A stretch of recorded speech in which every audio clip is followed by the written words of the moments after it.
काजोल एक बंगाली फैमिली की लड़की थी और जिगर एक गुजराती लड़का था।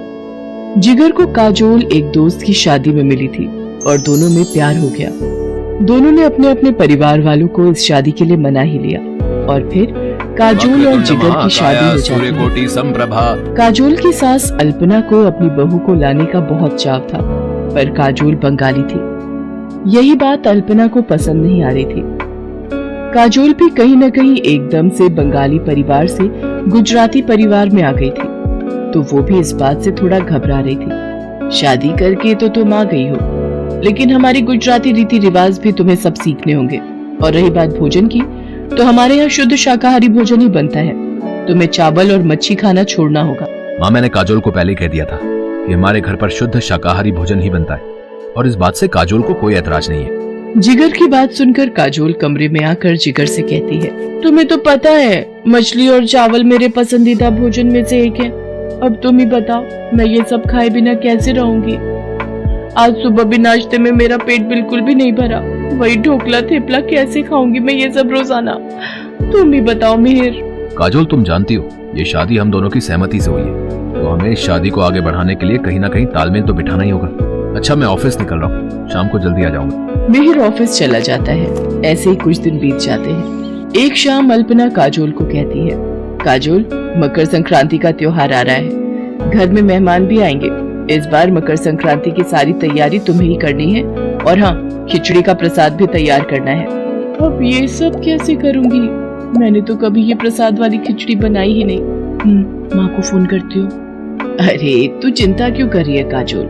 मेरी सहेली सेजल भी गुजराती है, उससे पूछकर मैं तुझे सब बता दूंगी। तो एक काम कर, मैं तुझे उसका फोन नंबर दे देती हूँ, तो उससे फोन पर बात कर लेना। ठीक है माँ, मुझे उनका नंबर दे दो, मैं उनसे बात कर लेती हूँ। काजोल जितना हो सकता था वो अपनी मम्मी की फ्रेंड सेजल से फोन पर पूछ लेती है, पर करना तो काजोल को खुद से था। काजोल, मेहमान आने शुरू हो गए हैं, खिचड़ी बनने में अभी कितनी देर है?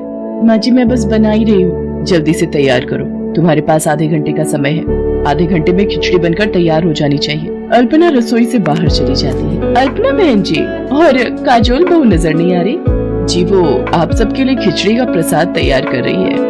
अल्पना बहन, तुमने अपनी बहू को बंगाली से गुजराती बना ही दिया। अब क्या करूं, अपने गुजराती रीति रिवाज तो सिखाने ही पड़ेंगे। आप लोग बैठिए, मैं जरा अभी आती हूँ। वो आ गई आपकी बहू। माँ जी, ये खिचड़ी का प्रसाद।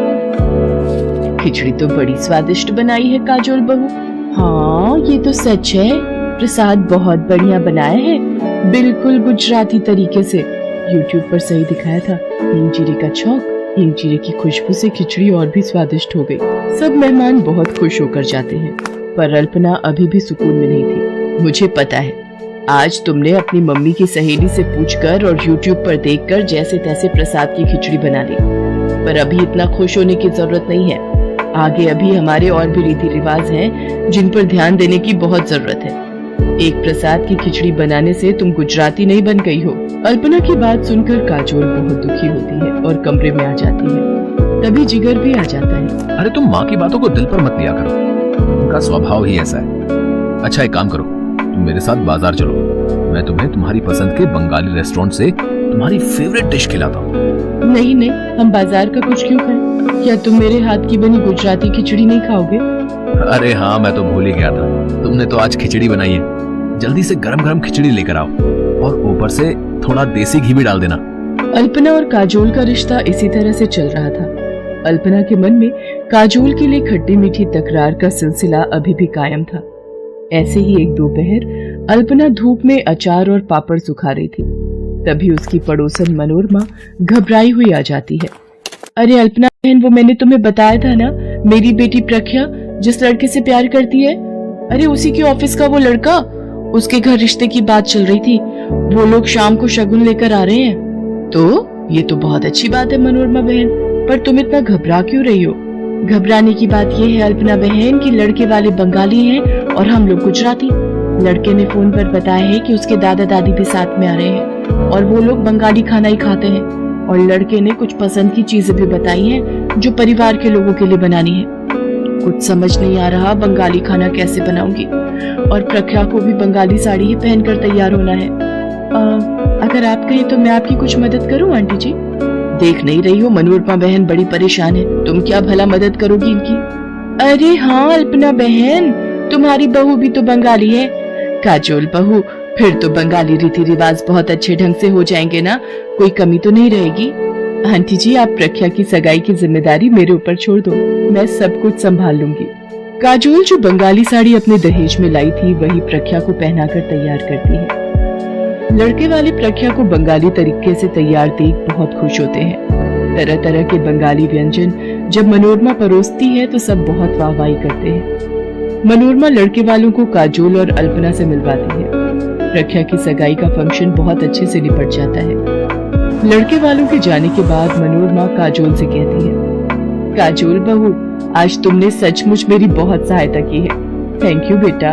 आंटी जी इसमें थैंक यू की क्या बात है, प्रख्या मेरी बहन जैसी है। अल्पना तुम्हारी बहू सचमुच गुणों की खान है, तुम्हें अपनी बहू पर गर्व होना चाहिए। काजोल जैसी संस्कारी बहू जिस घर में भी जाती है उस घर को स्वर्ग बना देती है। शायद तुम ठीक कह रही हो मनोरमा, मैं काजोल के रूप में कोहिनूर हीरा पहचान ही नहीं पाई।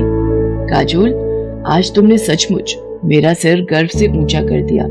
अल्पना काजोल को गले से लगा लेती है और उस दिन के बाद काजोल और अल्पना के बीच कभी कोई मतभेद नहीं होता।